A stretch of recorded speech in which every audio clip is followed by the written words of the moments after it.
The almost decade-long transition in the early 2000s from film to digital cameras was a fascinating time, filled with crazy breakthroughs, industry-changing tech, and cameras that can only be described as bizarre. The Aaton Delta Penelope fits into that latter category, with its strange history, odd body design, and sensor design that could resolve up to a potential 7K output image with no fixed pattern noise, and with a process that has been described by some as time travel. But why did this fascinating camera never actually hit the market, with only a few ever created? Find out today on our Abandoned Camera series.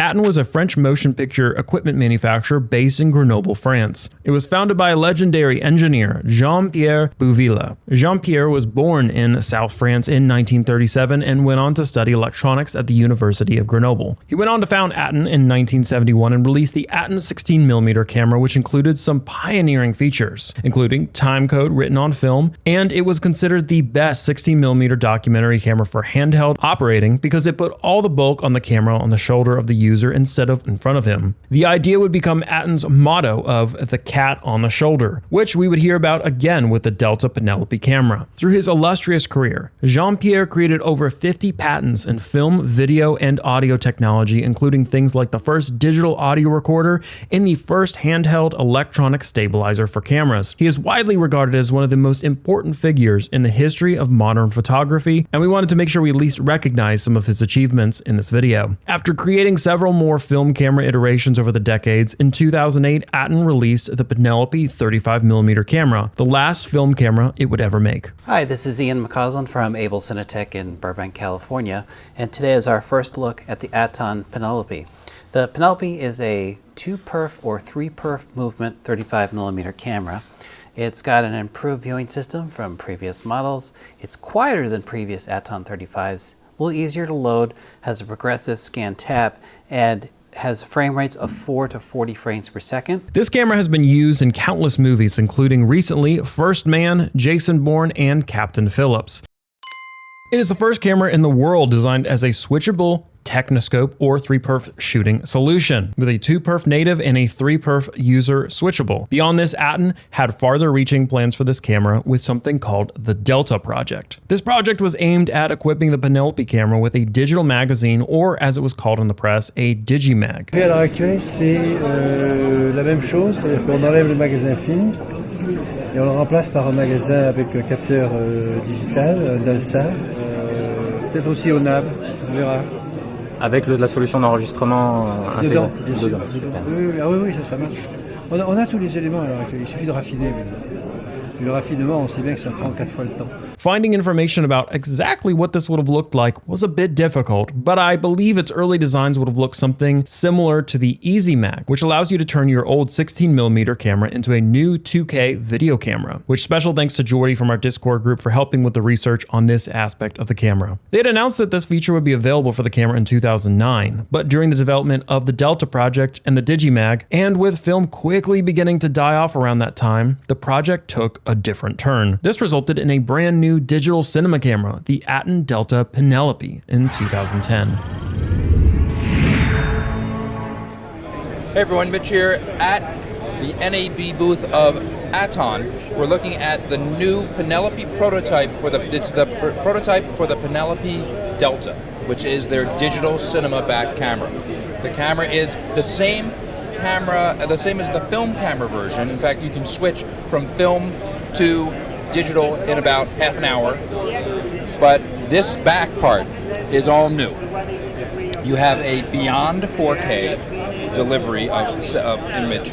You have raw capture, so it's uncompressed raw, and it's capturing these little SSDs. This was a completely original camera design and well thought out by the manufacturer. It had a true mechanical rotating mirror shutter, sub 19 decibel noise profile, 14 stops of latitude with its ISO 650 and 800, 3.5K Super 35 Dalsa CCD image sensor for around $100,000. The Penelope Delta had a unique approach to giving you manual control over the shutter. With digital sensors being designed to perform well in low light conditions, it had the opposite side effect of not being able to perform well in brightly lit conditions, meaning you'd have to pull out an ND or neutral density filter to adjust. But as many of you know, especially around this time, ND filters introduce a ton of infrared pollution into the image. And Aaton's solution to this was to change up how the traditional mechanical shutter worked. The camera is essentially affixed at an individual ISO.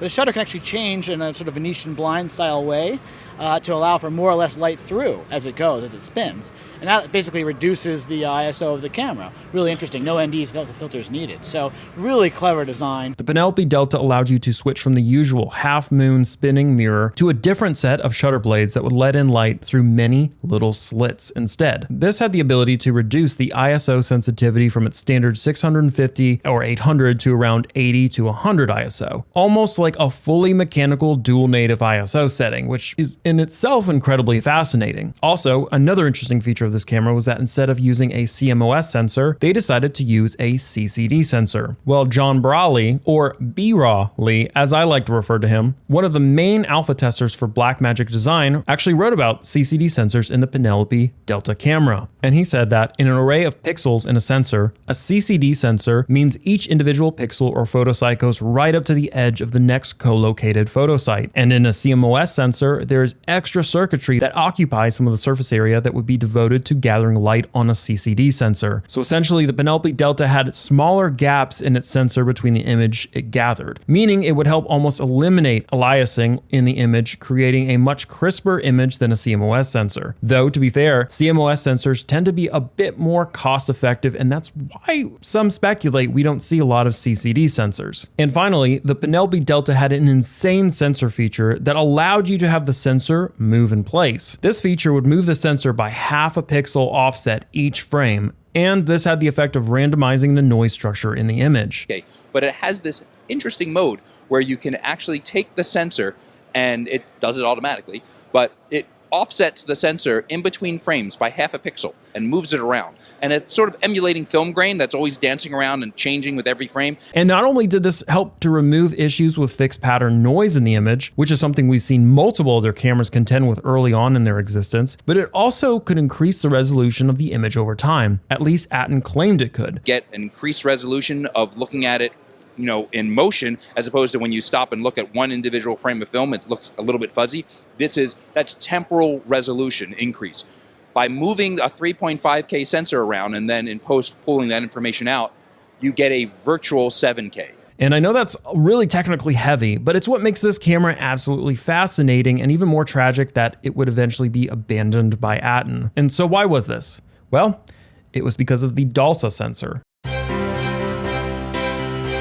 And if Dalsa sounds familiar to you, it should. The Dalsa Corporation created the first commercially available digital cinema camera to capture 4K resolution, and they are most known for their image sensors they developed for NASA, including for the Mars rover Curiosity. But they've had their hands in a lot of the early digital cinema camera companies that emerged in the early 2000s, including Red. But don't worry, we'll be talking about the Dalsa origin in another video here soon. But here with the Penelope Delta camera, what was the issue with the sensor? While there is very little public information available on what the specific issues of the sensors were, we found that the Dalsa sensor had defects that were not originally found in the prototype cameras they had developed, and they had very wildly uneven sensor performance across the board. Unfortunately for Aaton, they had made a lot of the cameras already to fulfill the already ordered cameras. And because they were unable to ship these to buyers because of the massive quality issues with the Dalsa sensors, they found themselves severely short on cash and had to declare bankruptcy to be able to try and salvage the progress they had made with the camera and allow someone else to acquire the company so they could still fund it. And in May 2013, Jean-Pierre sent an email detailing the situation of Aaton and explaining that despite the recent troubles the company was having, it was still functioning and mainly developing its next digital audio recorder and a digital camera aiming at documentary style filming called the D Minima. So all seemed to be well with the company, and on June 18th, 2013, Aaton was acquired by Transvideo, renaming Aaton to Aaton Digital. And then on October 22nd, 2013, Jean-Pierre left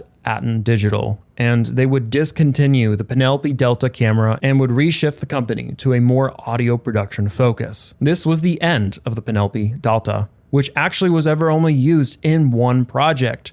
the show Lucy from Paris. In the end, Aaton ran into some of the same issues that plagued a lot of camera companies getting into the digital game for the first time. But unlike Arri, who found success with the Alexa series camera and their digital lineup, their go for broke mentality in this camera really ended up being their undoing. And it's really sad to see such a beautifully crafted, albeit strange looking camera go too early because of initial issues with the sensor. There were features in this camera like the CCD sensor or the mechanical shutter that I'm not sure we will ever see in a camera like this again. It's also sad to see such a pioneer of the camera industry who was always pushing for new tech go out in the way he did. But while the Aaton Penelope Delta died a quiet death before it was even released, a new up-and-coming camera company, AJA, was coming to the market with their Scion cameras that was set to challenge Blackmagic design at NAB in 2014. So be sure to watch that abandoned episode right now. Just click the link right there.